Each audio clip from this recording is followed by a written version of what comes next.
জানেন যে এই মুহূর্তে আলোচনায় আছে রাষ্ট্রপতি নির্বাচনে আপনারা জানেন যে বিএনপি থেকে দাঁড়িয়েছে বিএনপি ভারপ্রাপ্ত মহাসচিব মির্জা ফখরুল ইসলাম আলমগীর, আর 11 দলীয় জোটের থেকে দাঁড়িয়েছে কর্নেল অলি আহমেদ।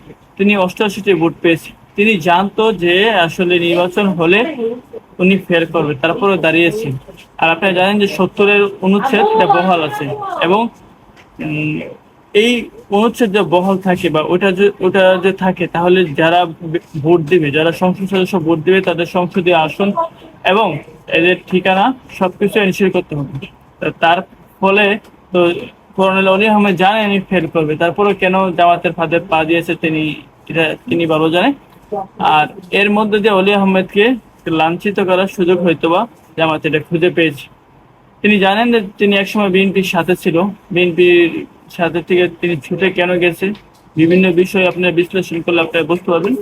তো এই মুহূর্তে সবাই জানেন যে বয়স হলে মানুষের মাথার স্ক্রু গুলো একটু ঢিলা হয়ে যায়। সেই ক্ষেত্রে অলি আহমেদের ক্ষেত্রে এটাই হয়েছে। না হলে তিনি মতো একজন বর্ষীয় নেতা এবং বীর বিক্রম, তিনি তো এই সময় দাঁড়ানোটাই উনি ভুল হয়েছে, কিন্তু উনি না দাঁড়ালে উনি সম্মান তারা ভালো থাকবে। তিনি জানেন যে এমপি নির্বাচন করে উনি ফেল করেছে, আর এখন রাষ্ট্রপতি নির্বাচন করে ফেল করেছে। এখন উনি ফেলের দোকান খুলে বসছেন, সবকিছুতেই ফেল।